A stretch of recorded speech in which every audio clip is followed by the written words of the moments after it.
got a chance to get called back, went to NFL Europe for the year. This is the story where going places that I never thought I'd go. NFL Europe, never would have been to Europe if it weren't for the NFL or the game of football. Went to Germany, Spain, Barcelona, Berlin. Got a chance to see the Berlin Wall where it used to stand. Places I'd never seen because of the game of football. Everybody in here, man, you got a dream. You ain't gonna get drafted. A lot of you, probably out of this room, the chance of getting drafted is probably zero. But if your mindset, and your work ethic, and your character, and your attention to detail is where it's supposed to be, you get your chances up a lot better. But this is a wonderful life, man. It's a wonderful opportunity. Man, take this game. You know how foolish it is that this right here could take you to Berlin. This right here could take you to Spain. This right here could take you before presidents. This right here could fulfill all the dreams and ambitions that you want. This right here, you know how stupid it is that this thing right here could take you to anywhere you want to go to unlock many doors. But guess what? This right here can too. There's a friend that sits closer than a brother. Like I was about to have a tear in my eye when I was sitting there because when I said Eric Terrell, really I should have said my brother's name. At 18 he was killed. Shot in the head right up there by Subway right there on Monroe Street. And I know he was a better athlete than me. He was smarter than me. He was bigger than me. The only thing he wasn't fast as me. And still to this day at my mother's house, he still has more trophies than me in the trophy case. Because when you get a certain age, they stop giving out trophies unless you earn them. You know, y'all keep living right now, they give y'all trophies. Now, when you get into college, you gotta earn a trophy. When you get in the NFL, you gotta earn to be the best player. They don't give you trophies no more. My point is this right here. If you surround yourself around friends, coaches, and people that love you, the people that hurt you the most are people that love you. I don't believe they're lost. I think they're just arrows pointed in the wrong direction. It is our calling and our job to redirect those arrows and aim them properly so they can reach their destination. And that's all we're trying to do on a daily basis. This is what we do. This is what we love. We don't tire. I was on last night, his wife was teasing, he does not stop. He goes and goes and goes and goes. By the time he gets home, he falls out because he exhausted from the desires and the needs that everyone is dispensing on him. And I live the same identical life. That's why I can relate and understand.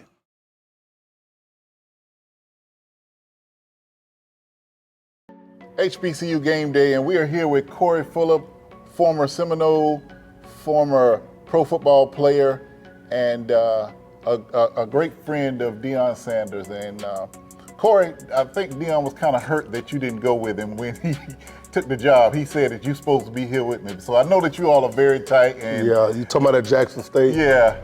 I didn't get that video this time.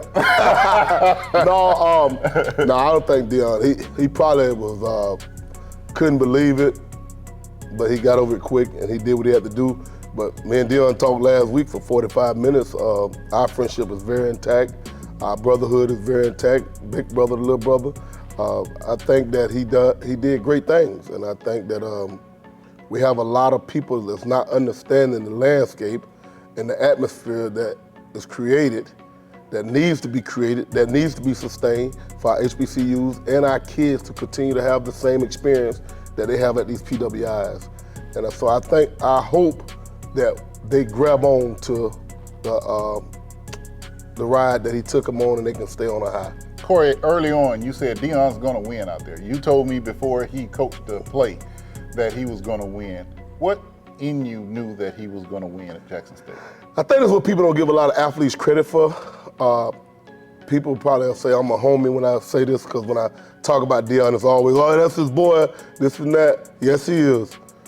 But if you go look at his life, if you go look at the success that he's created through the game or even helping kids, he's always won. Now, some of it has to do with his star power, the resources and things that he can bring in. And this is what people need to realize. Every ex-football player would not have the same star power as Deion Sanders had. Every one of us is not as relevant as Deion is in the world of athletics or people. But what he did was what he'd been doing his whole life, winning, putting people together, getting people to believe, getting people to commit to a process or a concept that this will work when you think it won't work, because that's where we come from. Most people didn't even give us a chance for real. They started cheering for us and thought maybe we had a chance.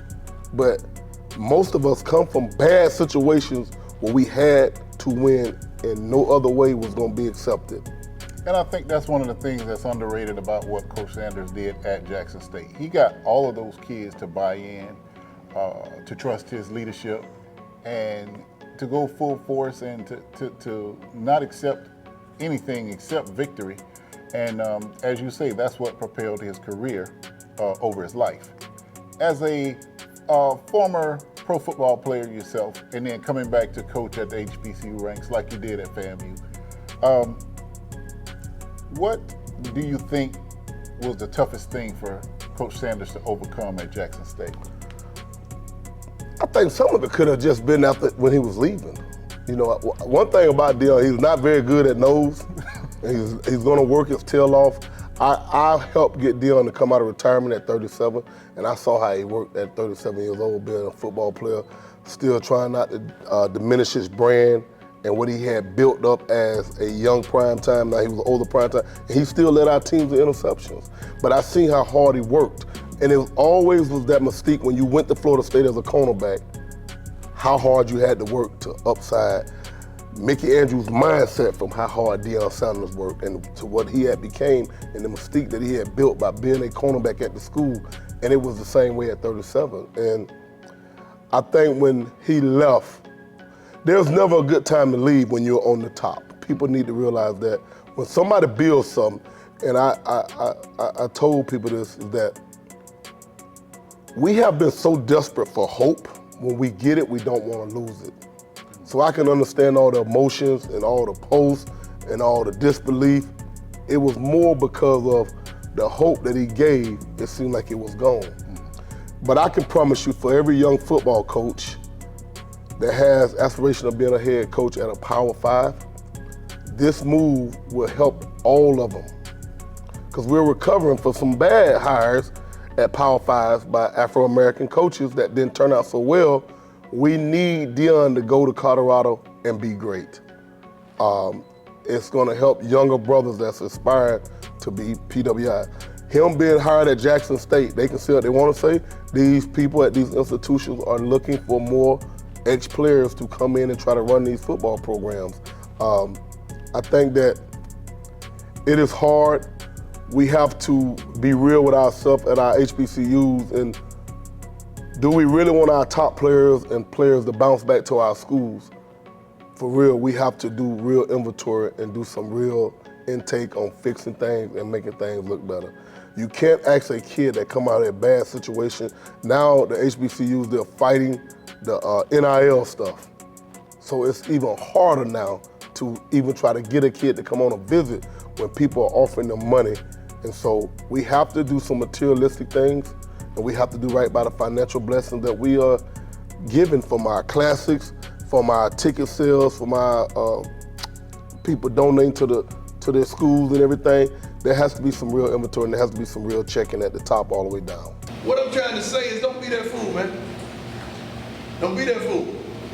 Don't be that fool. Don't be that dude. Don't be that dude. Don't be that dude. Don't be that dude that somebody is calling your name 15, 20 years from now. Saying, boy, look at him. Man, that Corey Fuller would have been nice, man, but then got caught up. Little girl, pregnant, got caught up, smoking, got caught up, drinking. You got a long time, you got a long time to be a grown man. Stay a child, man. Stay honest, stay pure, stay real. I don't know who you look up to. I don't know who you look up to, but you need to find somebody on social media, because y'all on there all day long. Find somebody who's doing it right, man. I hate when people come on social media and tell me, will you follow me? I always respond, where you taking me? Where you taking me?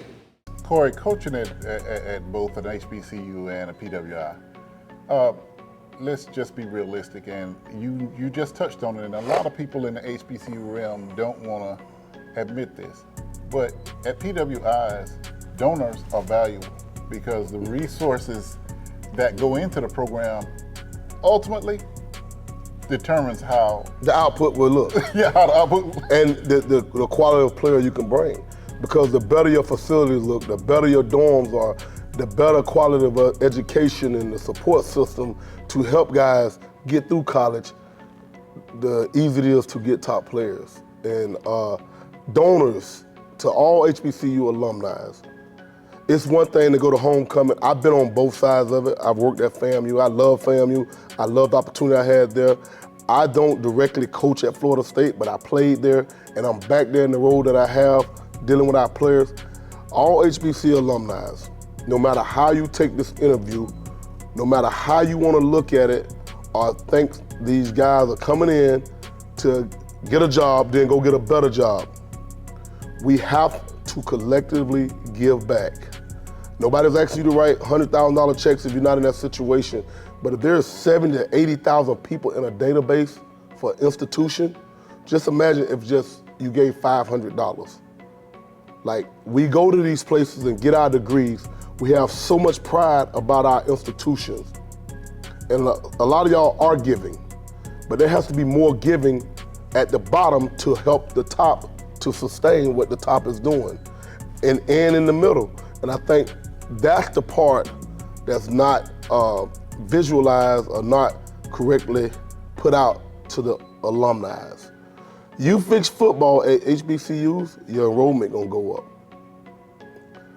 People will wanna help these people with all these TV deals. They wanna give you real TV deals.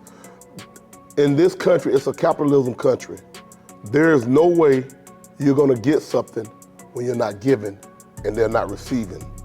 You have to give a product that they know they can make money off of, and they will bring you the TV deal. The money in these conferences is in TV deals. So when we are frustrated saying the PWIs are getting everything, the PWIs alumni understand the business part of football, because football at a higher level is business.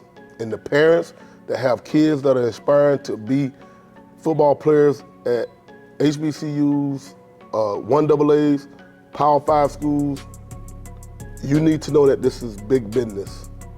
And we need to be in the business of fixing everything so the business will keep booming. And that's what they do at these PWIs. All right, thanks so much, Corey Fuller. I mean, he couldn't have said it any plainer. Great report. Give Deion our best. We talked to him. We had a great relationship with HBCU Game Day with him. He was respectful of us, and we were respectful of him. And we wish him well in Colorado. And thank you for that advice. Sometime hearing how to fix your own house is kind of tough, but thank you for saying it. Thank you for being with us here today.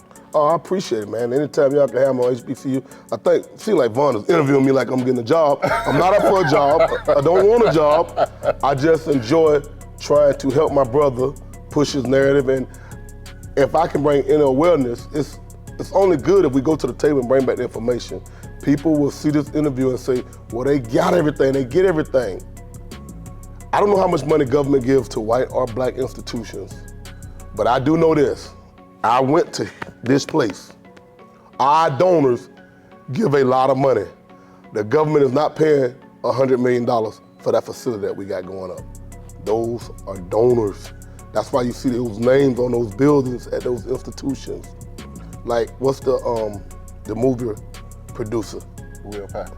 That's why his name is on that Packer Amphitheater. Mm-hmm. He's giving a lot of money. So when those people do that, they get stuff named after them. We just need more Will Packers, because there's guys and women that have left Florida A&M. Let me speak on the one that I'm related to by birth, that has made a lot of money with their degrees from Florida A&M. That we all need to chip in and give and to help. Now, I believe in the Bible. Everything is not, your 10% does not have to be all financial giving. So we have to stop, because this is one thing, we have to stop cursing our own institutions with our mouth. Oh, absolutely. And so whatever we can do to put a positive spin, no matter what your experience was, You got your degree from there, it couldn't have been too bad. That's right. So, God bless y'all, HBCU. Keep doing the great things you're doing. Keep saving our young kids and our tomorrow. All right, you heard it from Corey Fuller. Now back at home at his alma mater at Florida State. He was a Rattler for a time, interim head coach, and thank you once again for joining us. Accountable guys, especially you guys that's supposed to be captain. I don't believe in captain. I believe in leaders and I believe in dogs. Every leader ain't a dog and every dog ain't a leader. Believe that. That's all I got to say. Y'all got something, man. Y'all got some gifts. But y'all got to believe in y'all.